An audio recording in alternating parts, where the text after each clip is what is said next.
क्या तुमने सोचा है कि दांते और वर्गिल अपनी सीरीज के जो इतने ज्यादा पावरफुल कैरेक्टर है, तो जिसने इन दोनों को पैदा किया है वो कितना पावरफुल होगा। डेविल मे क्राई के सीजन 2 में हमें स्पाडा के बारे में थोड़ा कम बताया गया है। हमें बस इतना दिखाया गया है कि वो कितना पावरफुल है। उसने मंडस को अकेले हरा दिया और धरती का जो दरवाजा है बंद कर दिया था डीमंस के लिए।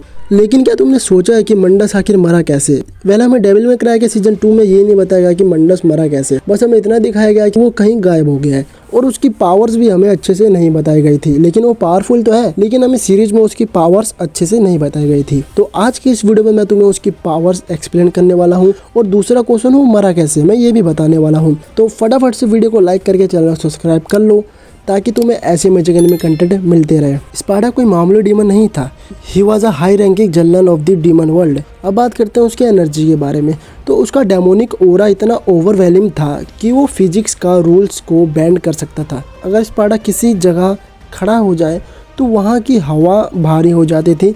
It was a absolute demonic authority. And उसकी पावर स्केलिंग की बात करें तो उसका स्केल इतना हाई था कि उसने मंडस द एम्परर ऑफ डार्कनेस को अकेले फेस टू फेस हराया। मंडस जो एक पूरा यूनिवर्स क्रिएट कर सकता था, स्पाडा के सामने एक बच्चा लग रहा था। और तुम्हें एक क्रेजी चीज बताऊं, दांते और वर्गिल की पावर्स मिलाकर भी स्पाडा के एक हाथ के बराबर नहीं थी जब वो अपने प्राइम में था। लिटरली वो बंदा इतना पावरफुल था। तो अब बात करते हैं स्पाडा के तलवारों के बारे में। तो उसने अपनी पूरी पावर को ना 3 तलवारों में बांट रखा था, ठीक है। पहली है यामातो जो डायमेंशन को स्लाइस कर सकती थी, डायमेंशन के आर पर जाने में मदद करती थी। और दूसरा है रेबेलियन जो मैनिफेस्टेशन का सिंबल था। तीसरा है फोर्सेज जो उसकी असली रो पावर को होल्ड करती थी। अब बात करते हैं उसकी स्पीड एंड रिफ्लेक्सेस की। तो लोरे कहता था कि स्पाडा की स्पीड जो है वो एकदम इंसेन लेवल थी। वो मूव नहीं करता था, वो रियलिटी में फ्लिकर करता था। लिटरली वो टाइम के आर पर भी जा सकता था, वो इतना तेज चलता था। एंड उसका बैटल आईक्यू, उसने अकेले पूरे डीमन अंडरवर्ल्ड की आर्मीज को मैनिपुलेट किया और उन्हें अपने दिमाग से हराया। तो चलो बात करते हैं स्पाडा के बेस्ट फीट्स के बारे में। तो 2000 साल पहले जब डीमंस ने इंसानों पर हमला किया तब स्पाडा इंसानों के लिए लड़ने लगा। फिर उसने इंसानों के लिए मंडस को हराया। मंडस को उसने सिर्फ हराया नहीं, उसने मंडस की आंखों के सामने हेल के गेट को सील कर दिया जो कि अर्थ से